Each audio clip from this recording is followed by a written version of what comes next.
What I want to do today is talk to you a little bit about what we're seeing in the customer communications market and some of the trends that we're seeing in primarily transactional communications, also looking at the marketing communications space, because frankly for customer communications, for CCM, we're looking at that blending of transactional and marketing and promotional communications, and it's a really interesting time for this market. So I think that throughout the day today that you'll hear from Matt Renard on more of the transactional side. You're going to hear from Lindsay on the marketing side, and then Denise is going to kind of pull everything together with what she's seeing in the market as well. If you're not familiar with us, we are a market research and consulting firm. We're headquartered, our research headquarters is out of Boston. We have our testing lab, so Buyers Lab acquired InfoTrends, hence the new branding. Our testing labs are out of New Jersey, and we have a global presence as well. So I wanted to go through 3 points. State of the market. I want to walk through a customer journey that I did in mapping my AT&T customer journey. Has anybody mapped a customer journey before? A few people? It's a fascinating exercise. It's a painful exercise at times, but it's a fascinating exercise to undertake. And then we'll go into some conclusions, recommendations. Feel free to jump in, ask questions as we go. Let's keep it interactive. So where I wanted to start is this evolution of customer communications, where it used to be relatively easy, especially for delivery of communications. You deliver it through the mail, right? We have gone through this evolution where we heard about the single channel strategy, the shift to multi-channel, delivering communications across different channels, but through separate silos. I had my email product, I had my SMS product, I had my web portal, I had my print product. Then moving to more of a cross-channel, where central management of that communication, but still kind of behind the scenes, it's still kind of separate and siloed when you get to delivery of communications. Where everybody is striving to go is this into that omni-channel storyline. And that is really where that experience is consistent across all channels, regardless of where you go. You go from your mobile phone, you pick up the mail piece, you have a consistent experience with that provider in that relationship and engagement. This is very hard to achieve. We're going to talk about the challenges of data silos and functional silos, and then the implications that come into the customer experience when you have separate systems all talking to the same customer. So let's start with the mailbox. So here's the last 10 years of USPS mail volume. You can see for first class mail, a drop of 36% since 2007. For marketing mail, and it's a finicky thing, a 22% drop since 2007. That was through the 2016 numbers. 2017, their fiscal is closed. They had a surprising additional drop in marketing mail of nearly 3 billion pieces in 2017. The numbers haven't been published publicly, but there was this extra dip in marketing mail and volume of communications. And one of the things that we're talking about in terms of why, well, part of it is that we're getting smarter with the communications we send. When you move to knowing the customer and sending more targeted mailing pieces, the value per piece goes up, hopefully, and the volume will come down. So I think we're seeing a bit of that right sizing on marketing mail today.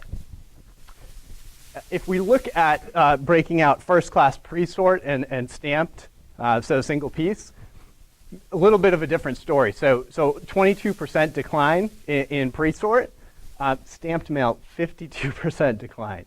And so this is where you're seeing move to e-cards or just a decline in communication through physical mail for the average consumer to consumer in many places. So in our research, we do annual studies on the transactional communications market and the marketing communications market.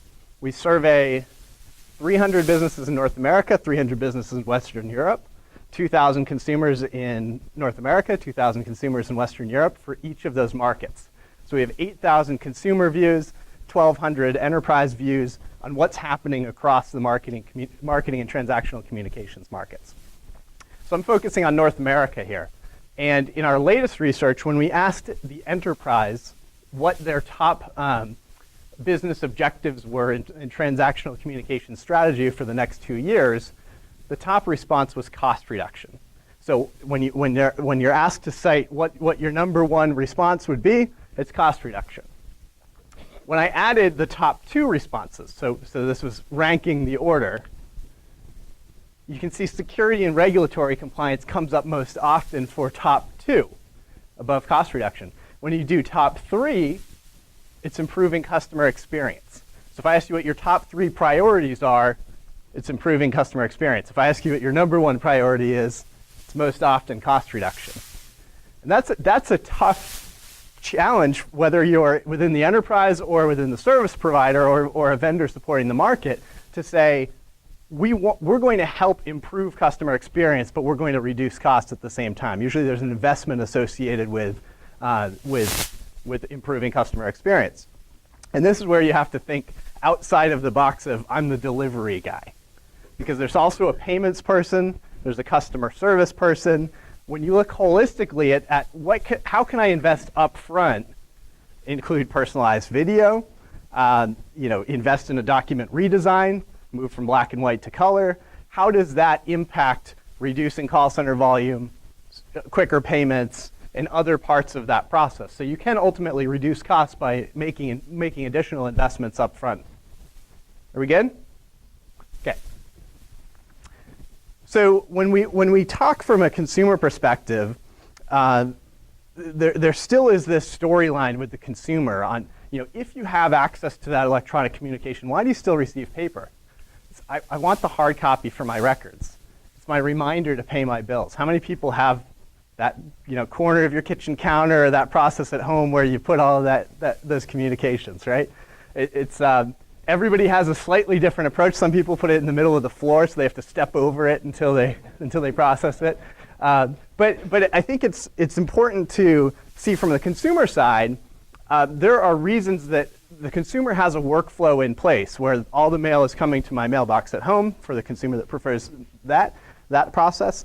And then I have my process with how I make sure this gets paid or filed or reviewed. And that's tough from an enterprise perspective when you're thinking cost reduction. Let's drive paperless adoption as fast as possible. Well, you're incentivized to do that because there's a high cost associated with pushing all that communication through the mail stream. The consumer is not incentivized in the same way to go paperless. So you can push that. You can charge $2 to $3 a month to use the stick approach, or you work on the positive marketing that will help kind of tell that storyline around why it would benefit the environment or other messages that people try to push for paperless.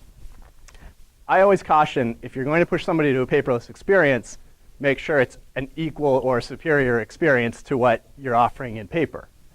And oftentimes there's a jump. There's a let's drive paper suppression up, but we know the digital experience isn't for everybody, and maybe it's not optimized yet. And so you have to be cautious to not push people too fast if you don't have a strong user experience in place. So from a marketing communications perspective, yeah, Matt. On your data there, do you have that separated out by demographics, or do you have? So the question Matt had was, do I have this separated out by demographics? What's really interesting, so we do this, we can cut it by consumer age, we can cut it by income, by education. These are the same top 3 across all demographics. Now, it's more likely that an older demographic is going to want the hard copy for the records. So instead of 47, that might be 52 or 55. I don't have the data in front of me. For a younger consumer, it might be 38. There's definitely a split, but in terms of how they rank it, it comes in the same way. Matt, would you also delineate that by product, meaning financial record? What's more concerned about preserving that for the tax man versus the phone bill that I pay $30 a month and I don't really care? Yeah, so can we break that out by application or by vertical type? So we have a similar process where we go through We ask people to kind of outline the bills that they receive, and then we actually make them go through the process of, are you paper only? Are you paper and E? Are you E only for each of those communications? So we could then look by vertical where the flex points are. There certainly are some, but obviously if it's a bill, that's my reminder to pay. For those other communications, it's just that I want to file it. It's security precaution usually comes back up to wanting the hard copy, so the two usually work pretty well in tandem. But it's we can then look back at the data and look at how the verticals vary and their approaches vary. So I also asked from a marketing communications data perspective. So now we're flipping out of the transactional communication survey into the marketing communication survey. And we asked about engagement. So consumer engagement through various channels. And I wanted to share this stat because I thought it was really interesting. When we went into this question, we laid out direct mail, social media, mobile, web portal, and communications contained within a bill or statement. Highest level of engagement for the consumer is direct mail. And you can see, so this is engage often plus sometimes engage. So then I did that split that Matt was asking about. And I said, well, what if we look at this by age demographic? Because we all know the story that millennials don't engage with print, right? You hear it, millennials are completely digital. They only want digital. That's how we communicate with them. So 21% of consumers overall said they engage often. When we break it by demographics, by age, the millennial was the most likely to cite that they often engage with the direct mail piece. Surprising to anybody? I think it's now when you get into the why, maybe they have fewer mail-based communications. Maybe they spend too much time on digital devices and like to have that that break, that tactile break. Right, they grew up on the digital, so this is unique. But I think this is a data point that we have. I think that we as an industry, and I really, by the way, I'm kind of neutral on this. I'm Switzerland on print versus digital. I kind of view it as each consumer has their own approach and deliver as you will. But if you're heavily tied to the direct mail print business, we need to do a better job of telling that story.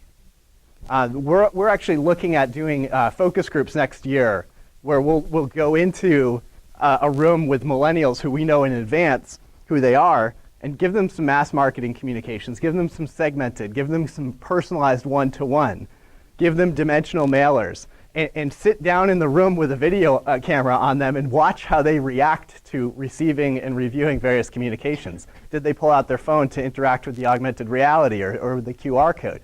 I think this is an area that we view as really important as part of the next phase of educating the market, because there's a lot of opportunity in this demographic that tends to be overlooked because we all just dismiss and say, that demographic doesn't want print, they're only digital, let's figure out how to interact with them where they go. One thing on the marketing side, I've done some research in some of my customers, and the key thing with the direct mail piece is you engage with it when you want to. Right. Okay, you can take that stack, put it on a table, and 10 o'clock at night say, oh, and now your mind is clear, whereas when it's online, it's being pushed to you, and maybe at the same time as 4 other things are being pushed to you. And your brain is like, I don't want any of this. And the direct mail piece allows you to decide, even if it's a week later, when you want to engage with it. Yeah, so if you didn't catch that, he was just talking about the fact that the consumer is in control of when the engagement happens. And oh, by the way, it sits on the counter, it sits in front of you, it doesn't keep going down your inbox because you didn't open it in that minute.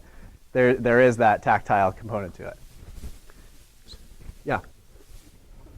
So when you talk about direct mail, would that also include any transactional, say, a bill or a statement? I know that end customers always have that back and forth. Should we do targeted marketing messages in our transactional documents? Do you have any stats on how those work or don't work? So the question is about the trans promo type approach, stats on how including the marketing communication on the transactional document or with it works or does not work.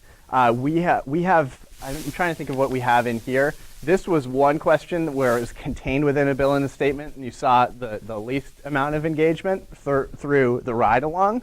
We didn't specify within, is it an insert?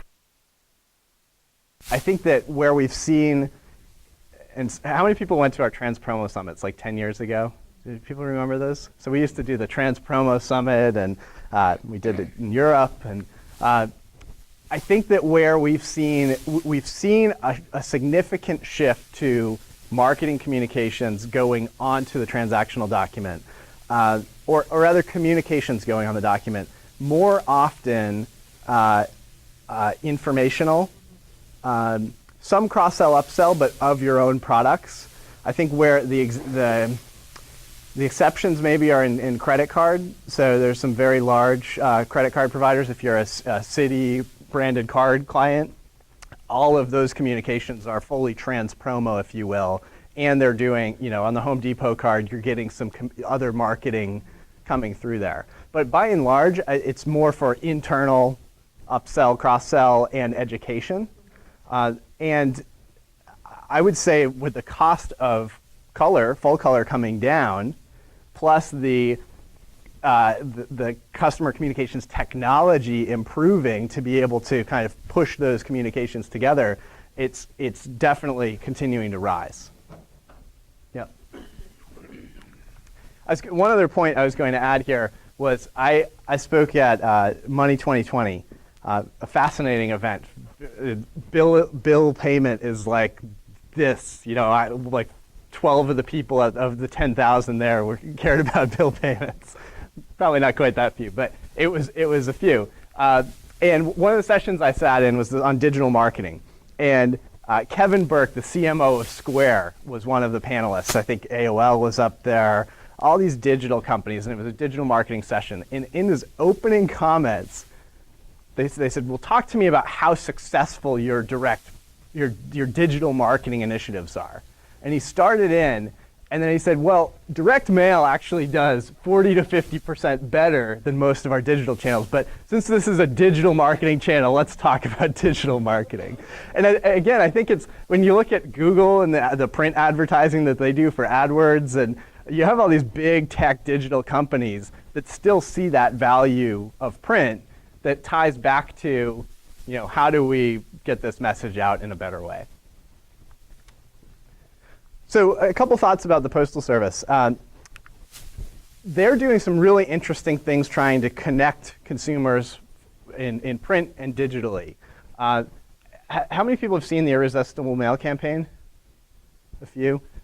Actually, very fascinating communication and content. And I have one of the, I'm going to come behind Denise here for a second. The Irresistible Mail campaign is quite interesting because they actually did a great job with how they built this communication out. So here's Irresistible Mail. When you flip through it, it shows you different examples of how to improve those, these communications. There's augmented reality. There's use of quick response codes. There's near field communication, and just really high-end examples of how to add value to the mail stream. So it's one way that the Postal Service is doing this campaign to kind of circulate the message about the value of mail. The Postal Service is incentivized to make sure that mail keeps coming through the mail stream. But when we look at some of the initiatives that they have underway, this is one of them, which ties very closely to their promotions and incentives program for 2017. Did anybody help a client or take advantage of this themselves in 2017? So Matt did at US Bank. This is a 2% upfront postage savings if you qualify for any of these campaigns. Because the Board of Governors is not full, the Board of Governors, the replacements haven't been appointed. They actually can't do an incentives program in 2018. It doesn't look like that's going to happen. But in 2017, I was tracking my mail, and you see that there's an AT&T example coming up. I actually followed the AT&T mailings and saw that over the course of the promotion, we went from no augmented reality to testing it to getting that 2% discount up front. And then when September rolled around, they no longer get the upfront savings. The message goes away, right? If you look at 200 million documents delivered in that 6-month period for them, it's $2 to $2.5 million of postage savings. So the campaign they did was pretty basic, but it qualifies, and you get that discount. So what I'm really interested to see is in 2018, short of having that financial incentive, does nobody take advantage of what using augmented reality or quick response codes or sensory tactile experiences, or because there was a financial incentive to do it, and then they move on as soon as it's no longer valuable in that sense. So we'll have to see if US Bank continues in 2018. How about informed delivery? How many people have informed delivery?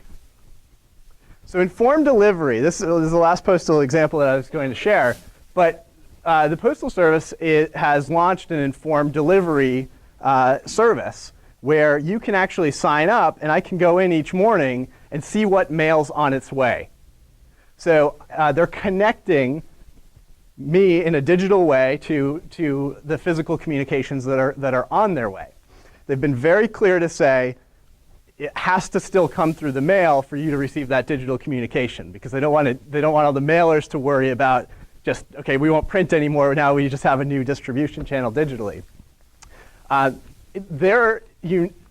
They're not in a position that Amazon is in or others where they have your email address, they have your email and mailing address tied together and your credit card information. But by launching informed delivery, they're actually getting that connection. So now I have that person's email address, and I know who they are and where they live. So this is going to be a unique selling point for the Postal Service going forward. It's a free service. You're automatically, if you send something through the mail, some restrictions on size and format, but it's getting scanned anyway, and it's going to a consumer's inbox if they've signed up for informed delivery. As of last month, they were at 6.5 million U.S. consumers that are using informed delivery.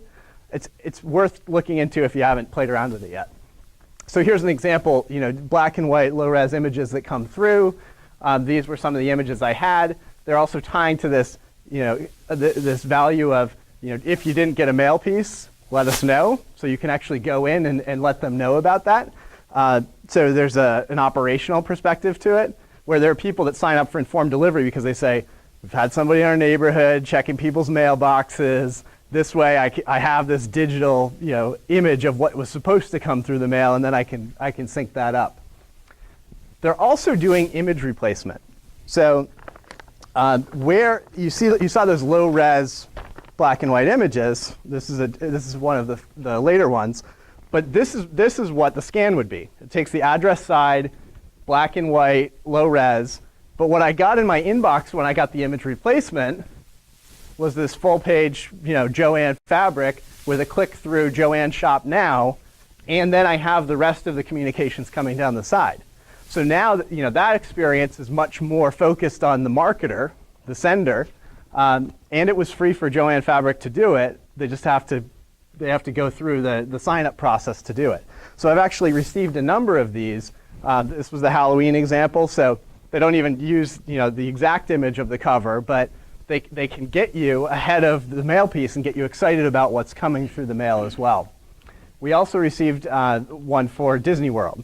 We've just gotten back like 2 weeks previous, and they start the mailings right away to try to lock in your next year's vacation. But I've seen maybe 6 or 7 instances of image replacement since late August. So August, September, October. So out of 75 delivery days, maybe 6 or 7 times I've seen image replacement. It's just starting to come up. And if you're a marketer and you haven't looked at this program yet, look at it, because it's free to the marketer today to start testing and playing around with that. Any questions about informed delivery? Yes, sir. How is the USPS promoting that service? So how is the USPS promoting the service? They have a pretty aggressive marketing campaign that they're using with with mailers. They're working with the service provider community and large mailers. They have some really good marketing material on the website, personalized video that says, are you a mail service provider or a mailer or somebody else? And then it's choose your own adventure through the personalized video. They also have best practices designed on the website. So you'll see the Postal Service pushing it in most of their communications. You'll see other mailers also kind of pushing it on their behalf. Yep. Yes, sir.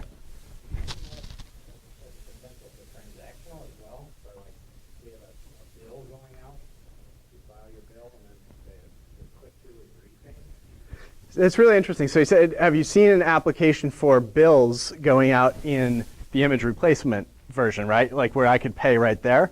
I have not seen it yet. I have actually not heard them talking specifically about pointing to a bill pay site, but it would be a very simple process, especially if they were just bringing you back to a portal for sign-in. If they're bringing you in already signed in, there's a lot more complexity to that. But that's an interesting next step.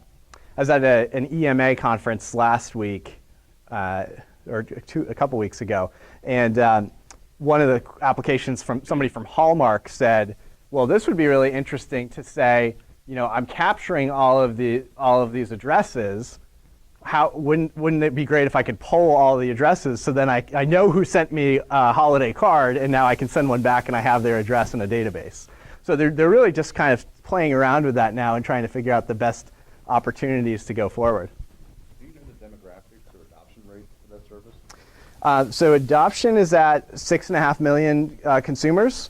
Their goal is to be at 20 million consumers by 2020, I believe. So I was trying to remember if that was 50 million by 2020 or 20 million. They're pretty aggressive in their expectations, but you have chicken and the egg, right? The consumer getting this experience, all black and white, low res, it's not great. That customer, what do they look like? I don't have that data of who's already using it. We could probably pull that from some of their postal presentations, though. Yeah.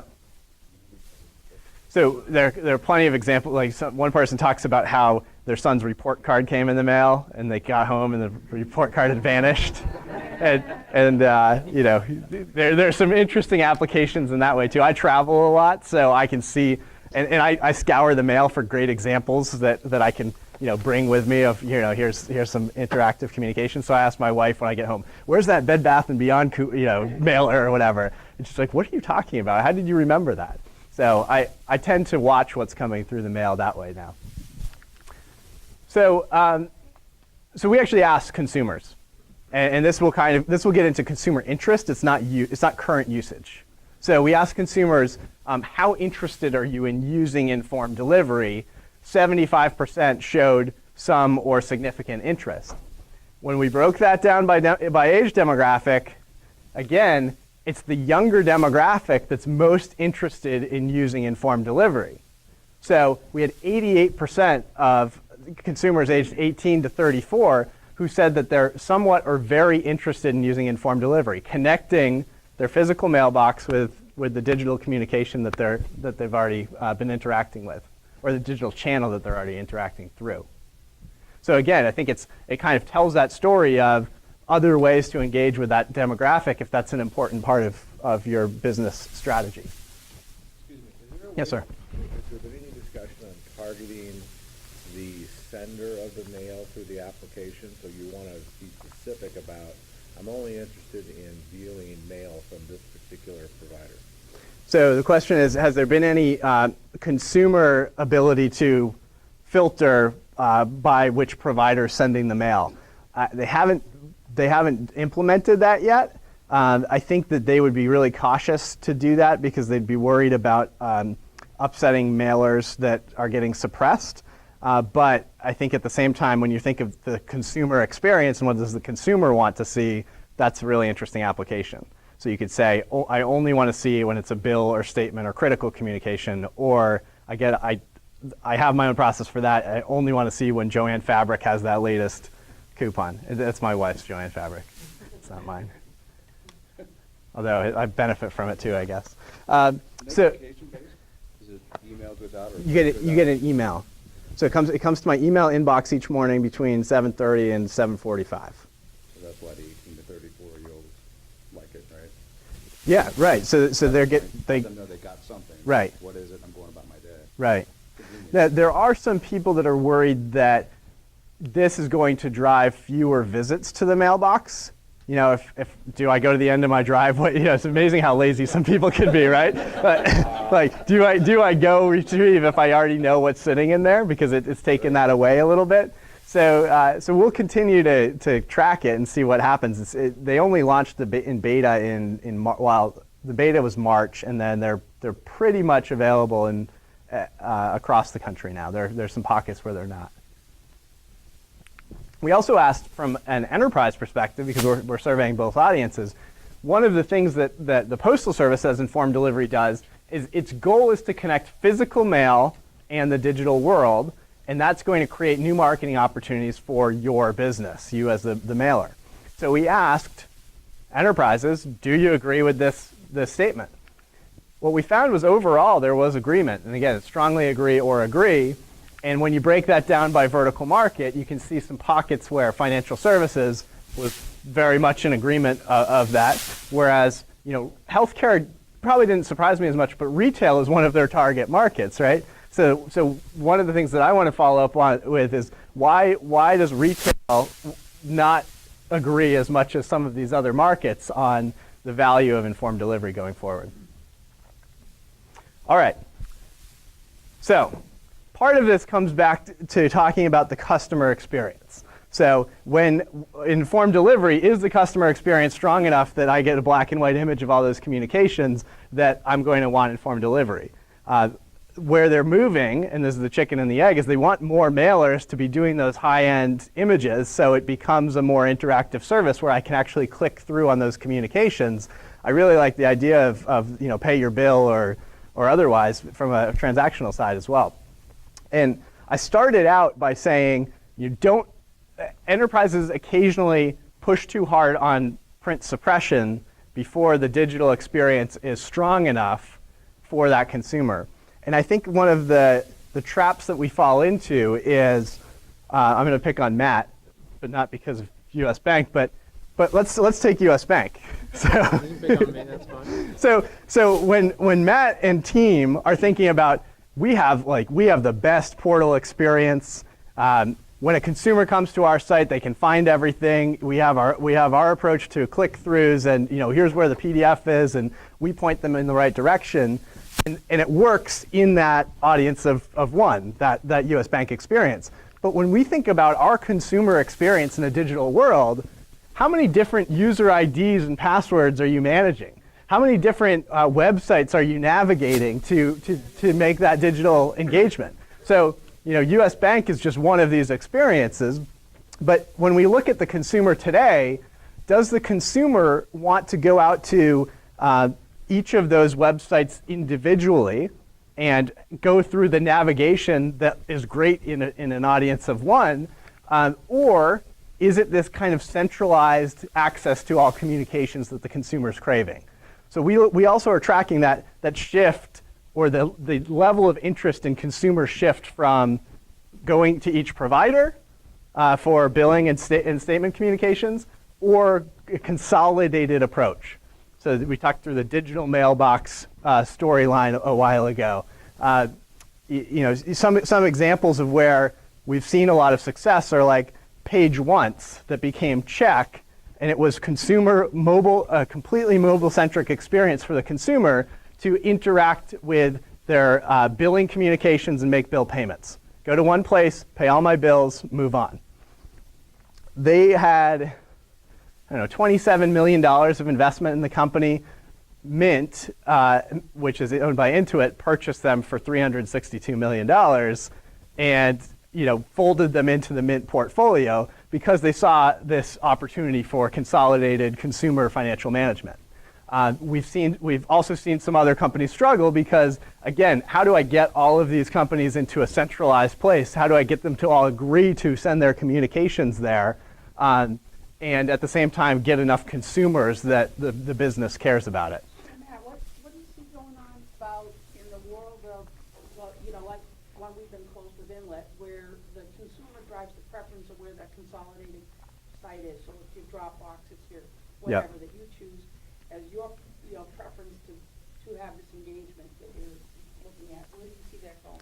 Yeah, so Denise is asking about where the consumer consumer drives the interest. She mentioned Inlet, which is a joint venture between Pitney Bowes and Broadridge that focuses on this experience.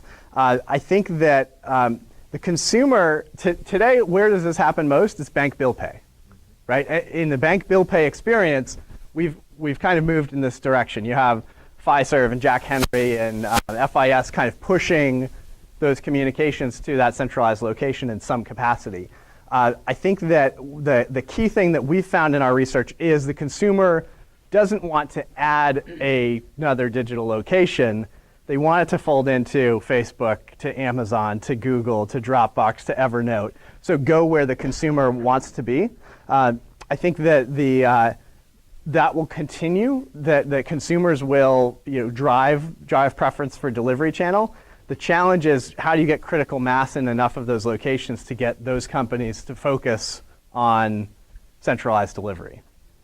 So I still view it as a growth area, and I've been very vocal about that in the last 7 years that I've been tracking it. But it is. This comes back to you have consumers with different preferences. Some always want to be print-based. Some want the newest, latest, greatest digital experience. How do I get all my bills in Facebook? And the challenge is you have a lot of customers in between. And where are you going to place your bets when you start investing in different channels for delivery, for customer experience, and otherwise? So I would say that the incidence of, or the emergence of Touch ID, how many people have used Touch ID in some format? Okay. Or facial recognition. Anybody have an iPhone 10 in the room? No early adopters here. The use of facial recognition, the use of Touch ID, those reduce the barrier to, I can't remember my username and password to get into the site. So I think even in my own interactions, I feel like I access some of those communications more often because I don't have to think of the user ID and password each time. So I think that you're reducing that barrier, but then you still have to think holistically across the consumer experience and all of the different providers they're interacting with to think of how do I optimize this for them. So I look at some of the disruption in the market, the use of personalized video, how wearables play into the storyline. I can't push a PDF to that watch, right? I was getting away with it on the mobile phone, and it's still that horrible experience of pinch and squeeze and drag and look for the data. It's really about how do I push what the consumer cares about. How much do I owe? When is it due? How do I pay? Or you've got a refund or your statement balance or whatever approach it is. Push relevant information. The PDF is somewhere in the archive, and you can always access the whole document. But we have to rethink the way that we're defining the document. A couple other mobile ecosystems. That's kind of the centralized. I go into one mobile access point to interact with many different brands. And then the last one here is voice command. Digital assistants are completely changing the way that consumers think about how they interact with the businesses and their providers. How many people have an Alexa, Google Home, Apple HomePod? Okay, so maybe a third.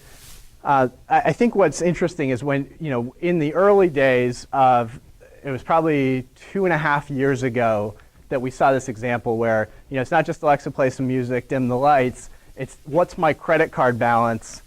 Thank you, pay my bill. Right? So how do I interact with that provider? Now this is real-time access to data. It's not batch communications. It changes the whole process of how the consumer interacts with their provider and how the provider needs to be enabled to interact with them. I also think that more often we talk about digital technology, how we can use print to drive digital engagement. And one of the things that I'd like to see is that we use digital to drive print engagement as well. So why can't I say, Alexa, mail me the latest LL Bean catalog? They already know they know your address. It should be that easy, right? So LL Bean could do this, or their service provider could do this, and it could just be that easy. I know I want the fall catalog because I'm about to make some holiday purchases. I like the tactile experience. Why should I have to navigate the web page and sign up for the mailing list Why don't I do it right here?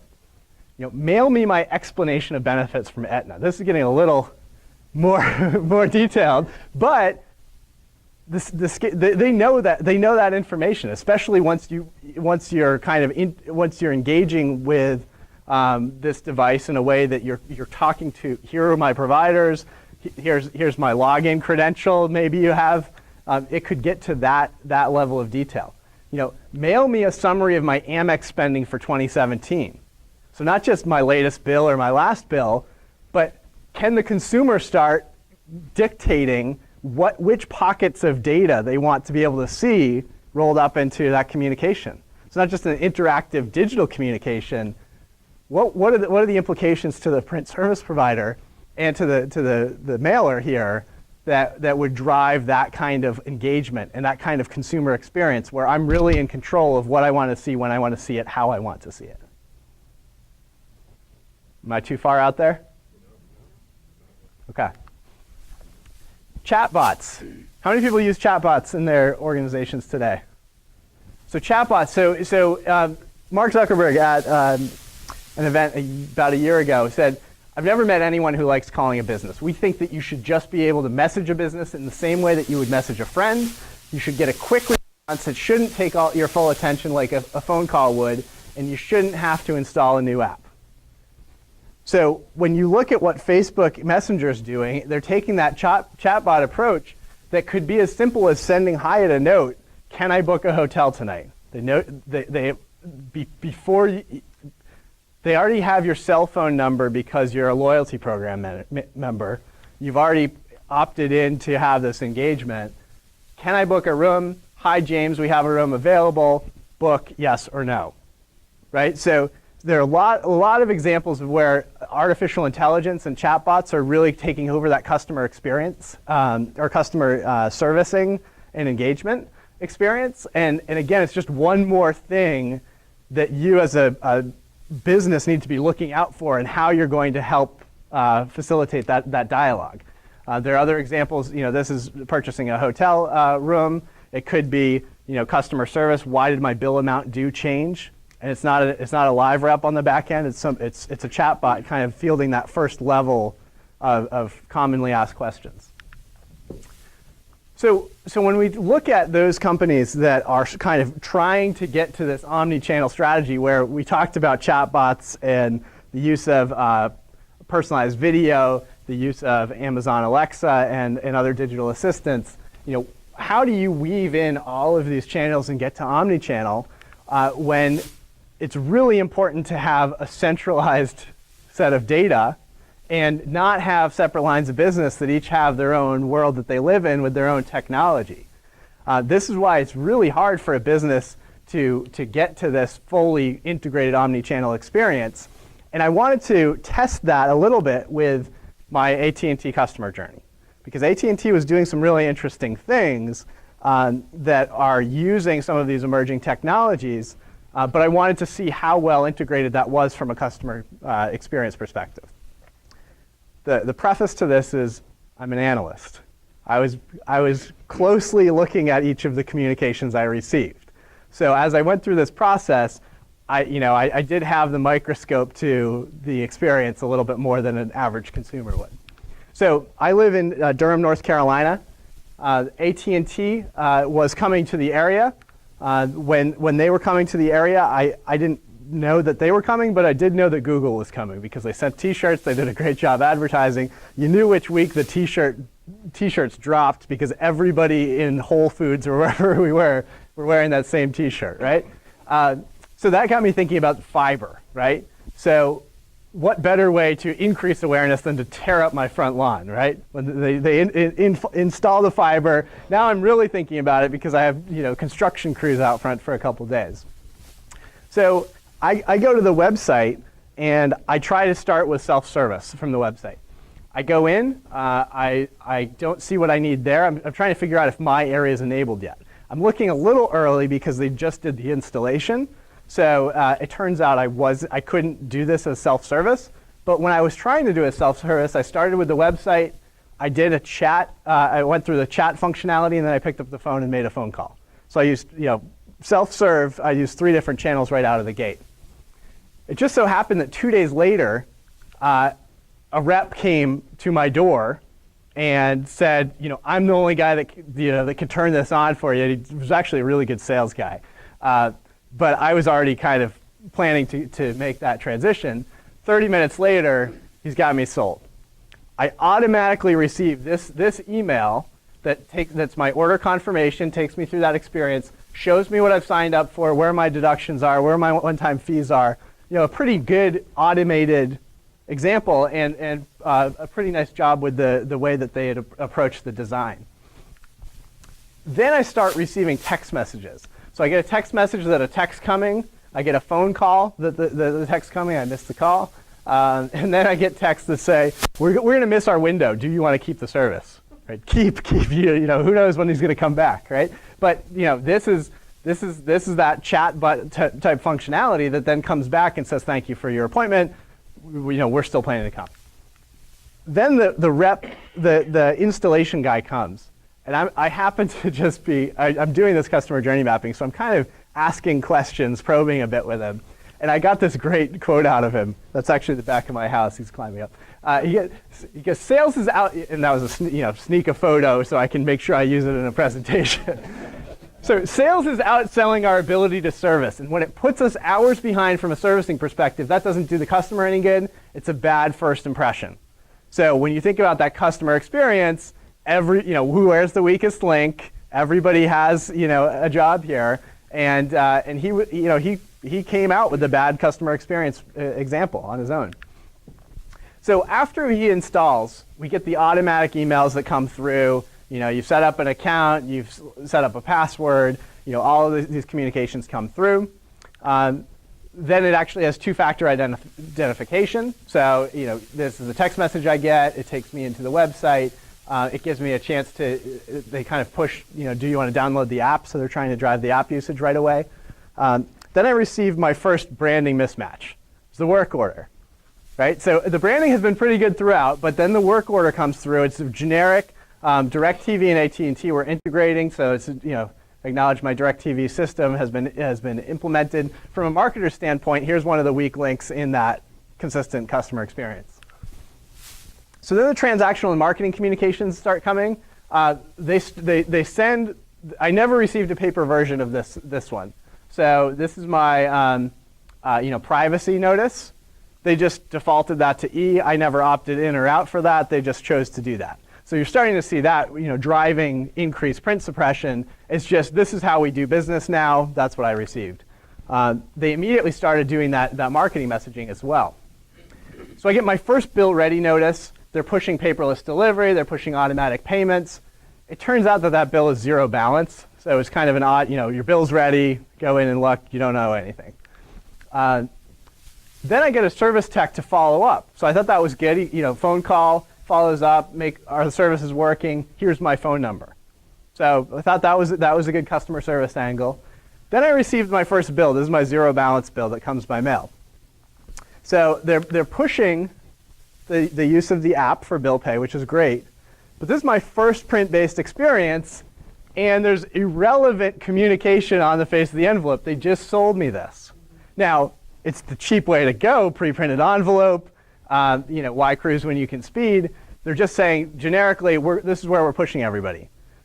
But if we, who collectively have some investment in the print world in many cases, if we can't optimize that print-based experience for the consumer, what does that mean for the consumer's view relative to print? You always put your best foot forward, optimize that experience. You don't have to pre-print that. You can jet that on, and you can use intelligence to say, here's Matt Swain. Here's how I want to interact with Matt on his first bill communication, his first print-based communication. Back of the envelope was also focused on build the perfect bundle. What they should have focused on is they know they don't have my wireless business. So spend all of that marketing space on gaining my wireless business, not on saying I don't really know who you are and I'm not going to spend the money to do it right. So first paper bill is opened. I thought it was really good that they had this welcome to your combined bill informational messaging. This is a combined bill. Auto pay is an option. Go paperless. this is how to read your bill.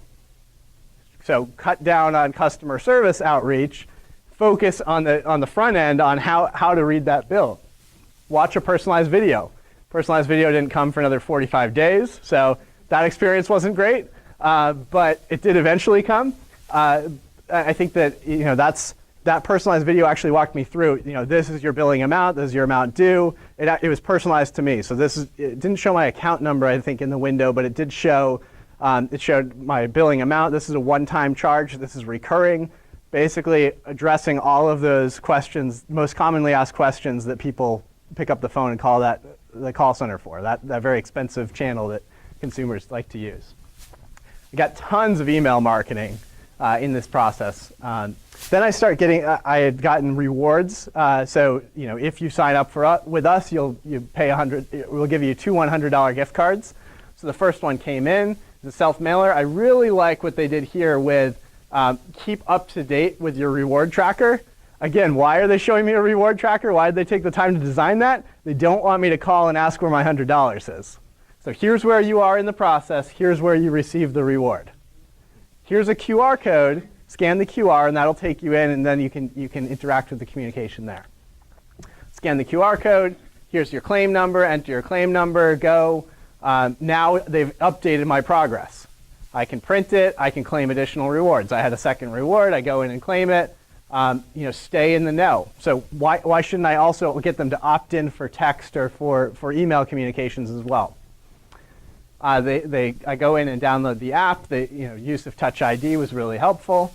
Then the rewards come. So I get the printed rewards. It's a card in there. What was interesting is the first one, this one was valid through 5/31. The other one was valid through 8/31, and I received the 8/31 first. So I just, again, microscope, right?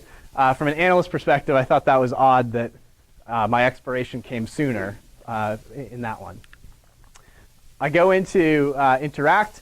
When it takes me to my reward center, this is a third-party provider.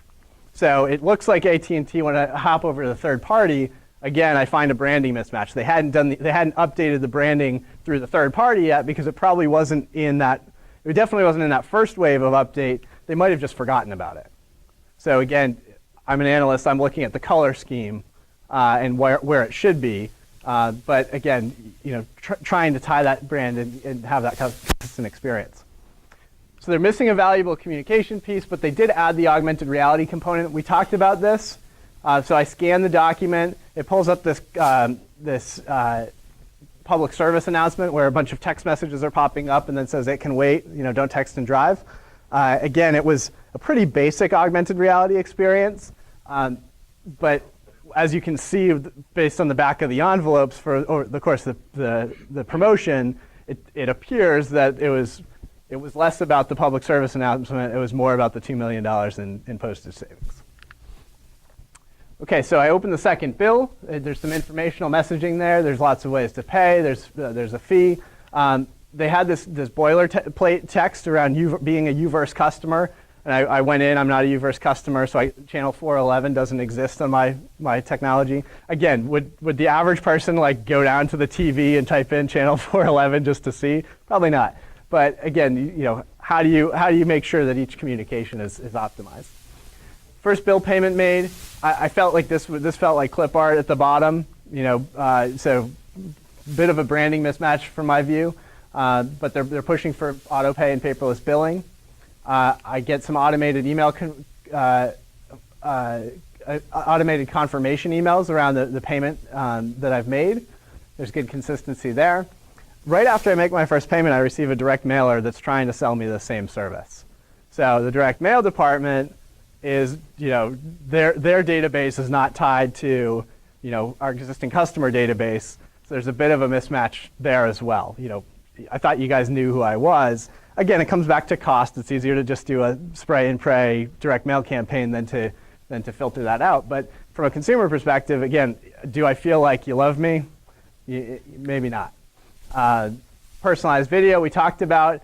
There's some pretty serious marketing about paperless delivery. So they were really pushing heavily on driving me to paperless. What was really interesting here is I wouldn't have done it, but the guy that knocked on my door could have gotten a checkbox to go paperless right there. There was no proactive at time of sign up initiative to drive paperless adoption. Again, I wouldn't have done it because I wanted to see what was coming through the mail, but it was a missed opportunity for them because now they're spending all this time and money and this noise trying to drive me to paperless after the fact. They did have a nice direct mail piece that came around the driving app usage. I eventually enrolled in AutoPay, and that drove a physical communication as well. When they followed up, they left the AutoPay, sign up for AutoPay on the thanks for signing up for AutoPay message. So again, analyst looking at details, right? But what I wanted to show is through that whole process, from my initial outreach through my first bill payment, there were a lot of channels that they were sending communications through, that we were interacting through, and they did a pretty good job using a variety of channels. They did a pretty good job of testing, use of SMS and chatbots and QR and augmented reality and personalized video. But when you look at these 42 days of touch points, there were 5 print-based interactions. And the first and second print-based interactions, well, the 2 bills had the irrelevant messaging on the outside of the communication, and had some issues inside, once you open the envelope. But again, coming back to this is today's experience, and the AT&T is going to try to wipe out these print channels in many cases because they're driven to drive print suppression, or that's part of the drive. I would say that, Matt, you probably look at this and say, this is probably about how our interactions happen. Maybe it's without the issues that I exposed, of course. But if, 5 out of 42 interactions are print-based. What I kind of push is we need to optimize every channel and every interaction, and that would include focusing on, is there a document redesign that needs to happen? Do I need to move from black and white to color? Do I need to centralize these databases so that the consumer is getting that consistent user experience? I found it really interesting just to look at salutations and see the variation in salutations depending on the communication that I was receiving. When I put in my profile preferred nickname, it's great that they asked for it, but I was really frustrated at a little OCD that they had lowercase m-a-t-t, right? I wanted the capital M. So in my nickname, I just did capital M-A-T-T. And they continued. It was clear that whichever department was sending me the communication didn't have access to that field or didn't know it existed or chose not to use it. So I kept getting these lowercase examples. And then I would just get lack of any knowledge of who you are. Like that, nothing says I'm a valued customer like dear valued customer, right? So now in some cases it's if they're trying to send it through standard mail, they have to limit what personalization they use so it doesn't then have to get bumped to first class.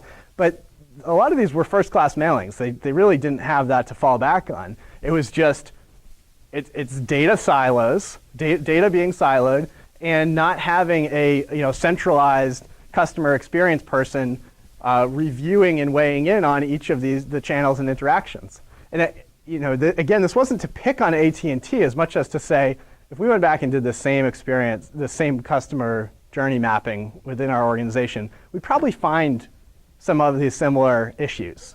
There are probably some places that we haven't really looked too deeply at, and we could that would be exposed from this exercise to bring our communications to the next level. So I say we're kind of still under construction on that omni-channel theme. The goal is omni-channel. There's a lot of work to do behind the scenes to truly get there. So some thoughts here. I do think that it's important, coming back to this slide, to continue to strive for getting to the omni-channel, but let's start with cross-channel. Centralized management of all the channels that you have behind the scenes. So don't let each line of business choose their own approach or use a disparate system. This is my email campaign engine. This is my mobile messaging engine. It's fine that you have some that are highly specific for certain sectors, but at least have a centralized body over the top that's managing all of those systems to get you closer to fully integrated omni-channel experience. So some thoughts here.